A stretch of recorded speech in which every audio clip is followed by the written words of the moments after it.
In our previous video, you heard Mayor's point of view about Ajni 1. In today's video, let's listen into what Mayor Daya Shankar Tiwari has to say about recent developments in Nagpur like Nag Nadi or beautification projects in the city. अभी नागपुर में काफ़ी जगह पे development हो रहा है, but नागपुरकर्स काफ़ी ये चीज़ भी बोलते हैं कि नॉर्थ नागपुर में इतना कुछ डेवलपमेंट हो नहीं रहा है। उस पर क्या कहना है? मैं इस बात को कतई नहीं समझता कि नॉर्थ नागपुर में डेवलपमेंट नहीं हो रहा है करके। आप पूरे शहर में घूमिए, पूरे शहर में बनने वाली सीमेंट की सड़कों का जाल सब जगह देखने को मिलेगा। पूरब, पश्चिम, उत्तर, दक्षिण सारी जगह सीमेंट रोड का काम शुरू है। कहीं भी सीमेंट रोड नहीं बने ऐसा नहीं है। जो प्लेग्राउंड डेवलपमेंट करने के काम हमने किए वह भी नॉर्थ नागपुर में बड़े प्रमाण में हमने किए हैं। अभी रिसेंटली डॉक्टर बाबा साहब अम्बेडकर हॉस्पिटल उस जगह बन करके उसका काम हमने प्रारंभ किया, कार्य प्रारंभ किया। कोविड में उसका उपयोग भी हमने किया है। मेडिकल फैसिलिटी हमने सारी वहाँ उपलब्ध कराई है। आईजीएमसी से पढ़कर निकलने वाले सारे मेडिकल के बच्चे जो होते हैं वो इंटर्नशिप उस हॉस्पिटल में जाकर के करेंगे तो उन्हें अच्छे डॉक्टर मिलेंगे। इस दृष्टि से भी नियोजन हमने कहा किया है। इसके अलावा उत्तर नागपुर के डेवलपमेंट की दृष्टि से क्रीड़ांगन का भी वहाँ पर बड़े प्रमाण में विकास किया गया है। यह सारा का सारा काम 24/7 के अंतर्गत, जहाँ बस्तियों में पीने के पानी की व्यवस्था नहीं थी वहाँ तक पीने के पानी की व्यवस्था पहुँचाने का काम नागपुर म्यूनिसिपल कॉरपोरेशन के पास से किया गया है। मेरे पास एक प्रभाग के नगर सेवकों का पत्र है। वो नगर सेवकों ने कहा है कि हमारे प्रभाग में 1617 इलेक्ट्रिक के पोल लगे हुए हैं, उसमें लाइट नहीं लगी है। अब एक प्रभाग में 1617 इलेक्ट्रिक के पोल लगे हैं तो वहाँ 6 प्रभाग आते हैं। आप बताइए कि अगर 7000 से 8000 केवल इलेक्ट्रिक के पोल लगे हैं तो इलेक्ट्रिक का पोल ये storm water line, sewer line और रोड बनने के बाद ही लगाना पड़ता है करके। तो अगर हमने 7000 इलेक्ट्रिक के पोल लगाए हैं तो कितने किलोमीटर सड़कों का हमने काम किया होगा जिसके बाद ये पोल लगे हुए, इसकी कल्पना कीजिए। इसका मतलब वहाँ काम नहीं हुआ है ऐसा नहीं है। हाँ, वहाँ और काम की आवश्यकता है। कारण नागपुर शहर का जब विस्तार हुआ तो विस्तार होते समय उत्तर नागपुर में जो विस्तार हुआ उस विस्तार के क्षेत्र में काम करने के लिए और ज़्यादा समय है, जहाँ और समय देने की आवश्यकता है। अभी पालक मंत्री जी है, उत्तर नागपुर को रिप्रेजेंट करते हैं। इसके पहले भी वो मिनिस्टर रह चुके हैं, एनआईटी के ट्रस्टी रह चुके हैं, सब रह चुके हैं। उनसे भी मैं निवेदन करूंगा कि उन्होंने भी महानगर पालिका के साथ मिल करके जो हमसे अधूरा रह गया होगा उस काम को पूरा करने में अपने कदम बढ़ाने चाहिए। आपने अभी कहा कि नॉर्थ नागपुर में भी सीमेंट रोड्स बन रही है। सीमेंट रोड्स खैर हर जगह बन रही है, पर इतने टाइम उसको क्यों लग रहा है? हर जगह काम चल ही रहा है, मंथ्स हो गए हैं कि वो काम ख़त्म नहीं हो रहा है। उसकी वजह से रोड एक्सीडेंट्स, ट्रैफिक जैम्स हो चुके हैं। उस पर क्या कहना है? कुल मिला के ये जो सीमेंट रोड के काम शुरू हुए उसमें जो फर्स्ट फेज़ के सीमेंट रोड के काम थे मैक्सिमम कंप्लीट हो गए। सेकंड फेज़ के जो काम थे उसमें कोरोना की पहली लहर आ गई जिसमें यहाँ काम करने वाला सारा लेबर माइग्रेट हो गया। वो लेबर माइग्रेट होने के बाद जब वापस आया, कुछ प्रमाण में काम प्रारंभ हुआ तो दूसरी लहर आ गई, दोबारा फिर लेबर माइग्रेट हो गया। अब वो माइग्रेट लेबर धीरे धीरे नागपुर आया है और इस समय जब तीसरी लहर आने वाली है ऐसा अंदेशा है तो तीसरी लहर से फिर ये वातावरण पैदा ना हो कि लेबर को माइग्रेट होना पड़े। यह जो काम रुका है इसमें म्यूनिसिपल कॉरपोरेशन की कहीं भी गलती नहीं है और ठेकेदारों की गलती मैं इसलिए नहीं कहना चाहता हूँ कि अगर लेबर नहीं रहेगा तो काम नहीं कर पाएगा करके। इस दृष्टि से लेबर के माइग्रेट होने के कारण बहुत बड़े प्रमाण में काम रुके हैं और वो रुके हुए काम अभी द्रुत गति से प्रारंभ हो जाएंगे ऐसा मुझे विश्वास है। मैं जिनके पास लेबर थे उनकी भी बात बताना चाहूँगा कि सेंट्रल नागपुर एरिया में मार्केट बंद थे और जिनके पास लेबर थे उन्होंने तो इस लॉकडाउन का बेनिफिट लेकर के बंद दुकानों के समय कंजेस्टेड एरिया में सीमेंट रोड कर डाले। ऐसे भी बेनिफिट लॉकडाउन के कारण हुए हैं। लेकिन अगर लेबर नहीं रहेगा तो लेबर के बगैर कंस्ट्रक्शन एक्टिविटी नहीं हो सकती है। इसके कारण बहुत बड़े प्रमाण में ये काम रुके हैं। अभी सर मॉनसून के पहले हर साल एनएमसी एक इनिशिएटिव लेती है कि सारे जगह के नालाज वो रिपेयर करें एंड क्लीन करें ताकि वाटर लॉगिंग ना हो।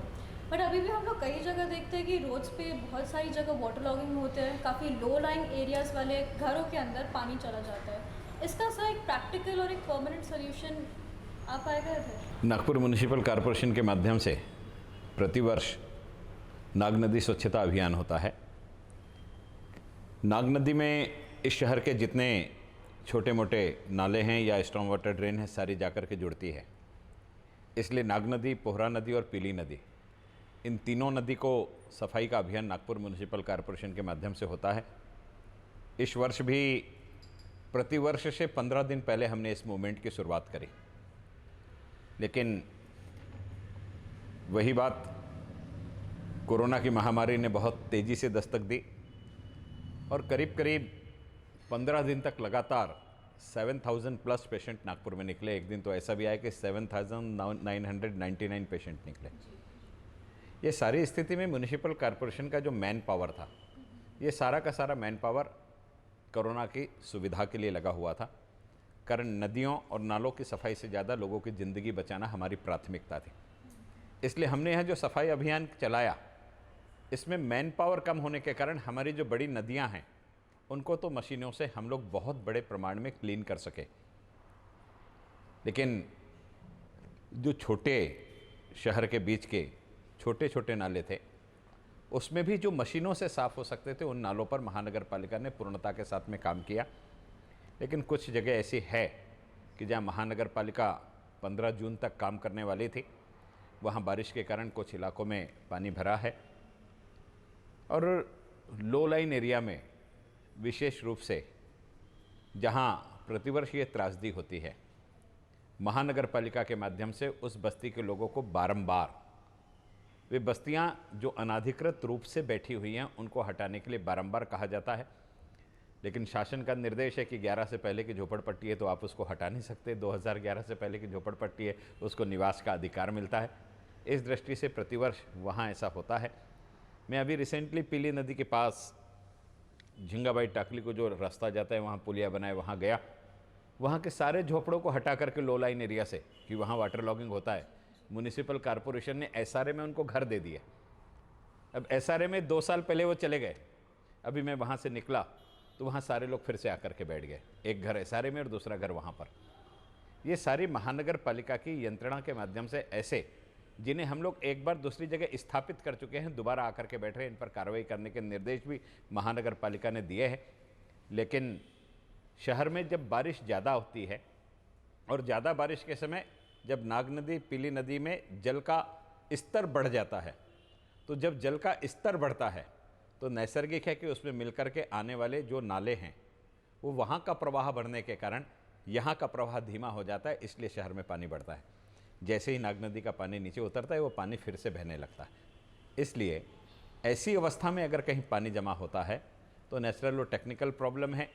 जब तक नाग नदी रिजन्युएशन का हमारा प्रोजेक्ट पूरा नहीं होगा, जिस रिजन्युएशन के प्रोजेक्ट में हमने नाग नदी के दोनों ओर मेजर ट्रंक लाइन डालने का निर्णय लिया है, 12 मीटर की ट्रंक लाइन डालने का निर्णय लिया है, तब तक यह पानी सीधे नदी में न जाकर के ट्रंक में जाना प्रारंभ नहीं होगा, तब तक इसका 100% सॉल्यूशन नहीं हो सकता। हम 70%, 80% सॉल्यूशन तक नदियों को साफ करा करके पहुंच सकते हैं, लेकिन 100% सॉल्यूशन के लिए नाग नदी पुनरुत्थान के संपूर्ण प्रोजेक्ट को करना हमारे लिए नितांत आवश्यक है, जो आने वाले समय में हो जाएगा। सर, एक चीज़ ये भी है नाग नदी के ऊपर ही कि हर साल हमको काफ़ी सारे थाउजेंड्स में फंड्स मिलते हैं, करोड़ में फंड्स मिलते हैं, पर वो जो कचरा रहता है वो निकाल के उधर ही बैंक्स पर रखा जाता है और फिर वही कचरा फिर से रिवर में चले जाता है। अगर उस चीज़ का ढंग से क्लीनिंग नहीं हो रही तो वो फंड्स कहाँ जा रहे हैं सर? नागपुर म्युनिसिपल कॉरपोरेशन को नदी की सफाई के लिए किसी से एक भी रुपया नहीं मिलता। नागपुर म्युनिसिपल कॉरपोरेशन अपने रिसोर्सेज से ये सारी चीज़ें करती है। और इस शहर की जनता की जानकारी के लिए मैं आपको बताना चाहता हूँ, यहाँ लगने वाला जो इंफ्रास्ट्रक्चर है, ये मैं नाम लेकर के बताना चाहता हूँ कि 5 पोकलैंड मेट्रो डिपार्टमेंट हमको देता है, 5 पोकलैंड नेशनल हाईवे हमको देता है, 3 पोकलैंड एनआईटी के माध्यम से हमें मिलते हैं, ओसीडब्ल्यू के माध्यम से 2 पोकलैंड मिलते हैं, हल्दीराम के माध्यम से 1 पोकलैंड मिलता है, और शहर में काम कर रही जो अन्य संस्थाएं हैं जो रोड का काम कर रही हैं, पीडब्ल्यूडी के माध्यम से भी हमको 3 पोकलैंड मिलते हैं। नागपुर म्युनिसिपल कॉरपोरेशन का इसमें खर्च अगर होता है तो केवल ड्राइवर को दिया जाने वाला पेमेंट और डीजल का ही खर्च होता है। हम लोग कम से कम खर्चे में इसको कैसा किया जा सके उस प्रकार से इसको करते हैं। और नदी के पात्र में जितने बड़े प्रमाण में गंदगी थी उसको निकालने का काम 2012 से लगातार हमने किया है। जिसने 2012 की नाग नदी देखी है और आज की नाग नदी देख रहा है, उसको उसका अंतर समझ में आएगा। रही बात किनारे पे मट्टी क्यों रहती है, तो उसका भी एक टेक्निकल कारण है कि नागपुर की नाग नदी की जो दीवार है ये पत्थरों से बनी हुई है, और पत्थरों से बनी हुई होने के कारण नदी से निकलने वाली जो गैसेस है उसके कारण जो इरोजन होता है, इरोजन होने के कारण वो पत्थरों की जुड़ाई में जो सीमेंट लगी हुई है वो कमज़ोर हो गई है। बारिश के समय में अगर जल स्तर बढ़ता है तो कहीं वो दीवार भी अपने साथ बहा करके ना ले जाए, इसलिए उस दीवार को सपोर्ट देने के लिए जितनी मट्टी आवश्यक होती है उतनी ही दीवार के पास लगी रहती है, बाकी सारी की सारी प्रतिवर्ष निकालने का काम हम लोग करते हैं। इसलिए हमने मट्टी छोड़ी, ये आवश्यक नहीं है।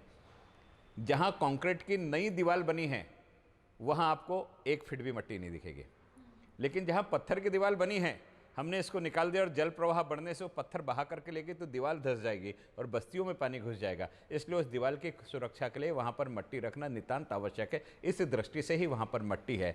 आप देखेंगे जा करके, आप कैमरा लेकर के जाइए, आप कैमरे से देखिए, जहाँ जहाँ मट्टी है वहाँ पुरानी पत्थर की दीवार है, और जहाँ जहाँ नई कंक्रीट की वॉल बनी है वहाँ की सारी मट्टी हट गई, आपको देखने के लिए मिलेगा। एक और काफ़ी इंटरेस्टिंग चीज़ है जो नागपुर में अभी हमको सोर्सेज से पता चले आने वाली है, ओपन थिएटर का कॉन्सेप्ट। नागपुर म्यूनिसिपल कॉरपोरेशन में नगर सेवक की हस्ती से हैसियत से 2007 में मैं स्टैंडिंग कमेटी में था, और 2007 का जो वर्ष था वो 1857 के स्वतंत्रता संग्राम की 150वीं जयंती था।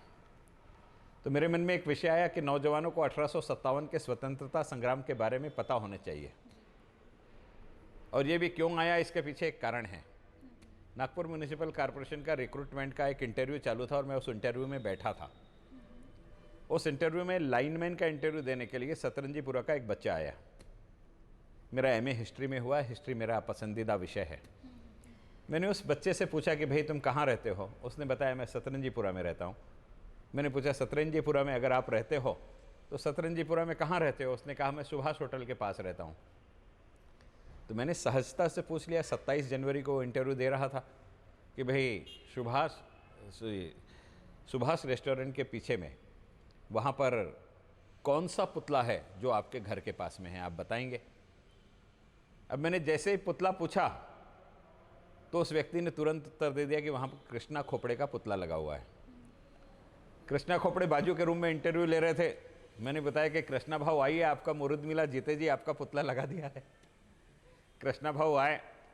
मैंने उससे सहज पूछा कि बेटा 27 जनवरी आज से 4 दिन पहले वो नेता का जन्मदिन था, जिस दिन उपमहापौर उस नेता के प्रतिमा को माल्यार्पण करने आई थी, उस नेता का नाम बताओ।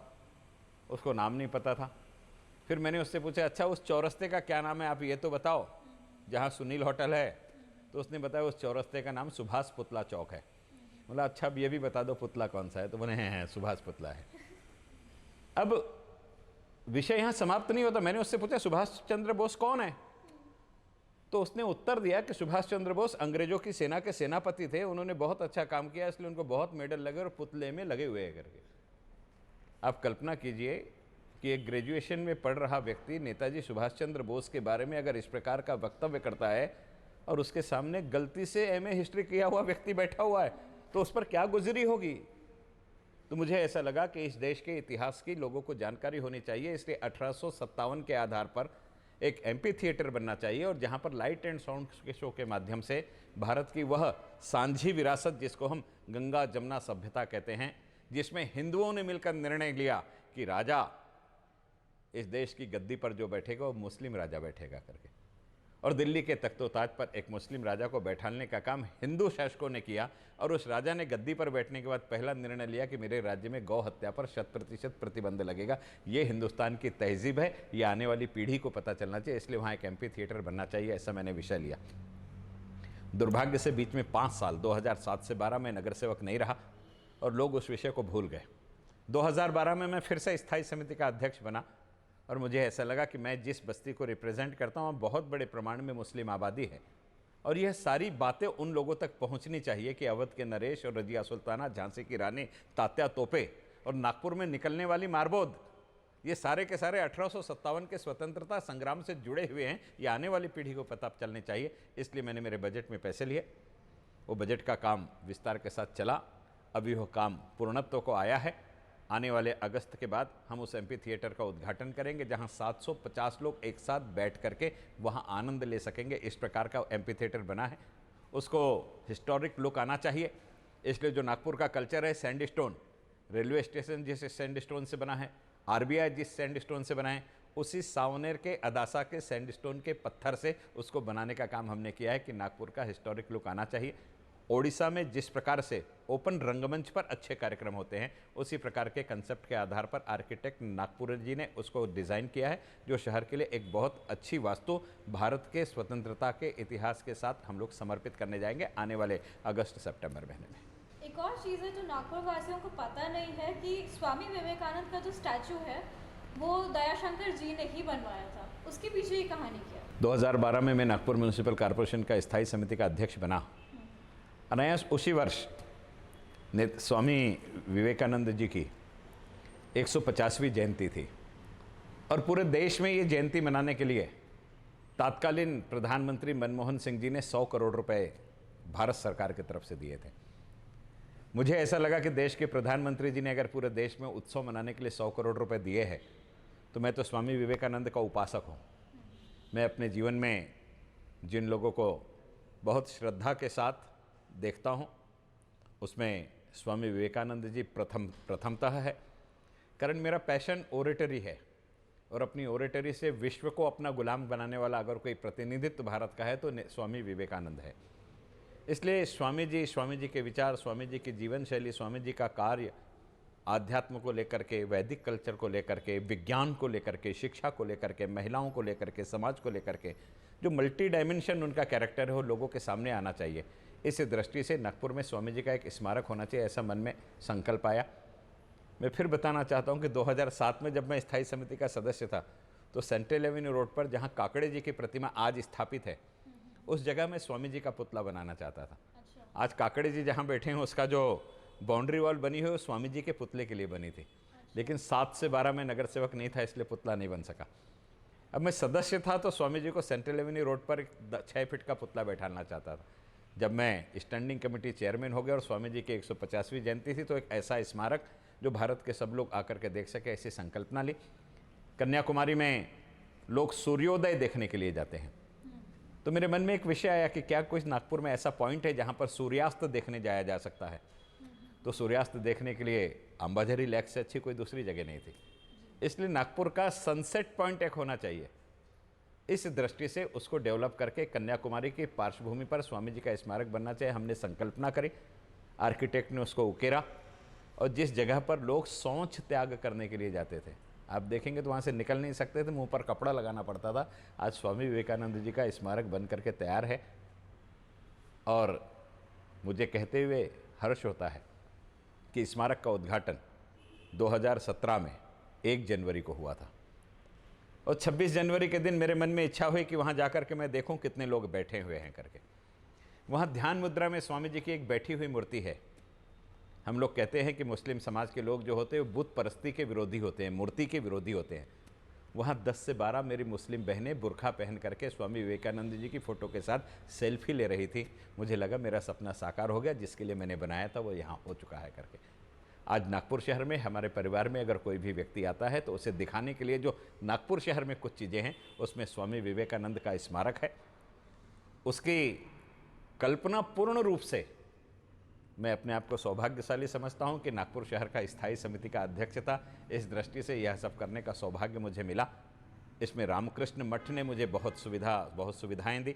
रामकृष्ण मठ के माध्यम से जब मेरे मन में प्रश्न था पुतला कौन सा बने, तो पुतला बनाने के लिए कौन सा स्टैचू बनना चाहिए, जब मन में आया तो उन्होंने बताया कि हम लोग जो भगवा वस्त्र धारण करके स्वामी जी की फ़ोटो देखते हैं, शिकागो में स्वामी जी उस वेशभूषा में नहीं थे। शिकागो में स्वामी जी जिस वेशभूषा में थे वही पुतला बनना चाहिए। और एक फ़ोटो उन्होंने दिया जिसमें स्वामी जी के हस्ताक्षर थे और उन्होंने कहा ये ऑथेंटिक फ़ोटो है। उसी के आधार पर हमने उस पुतले का निर्माण किया।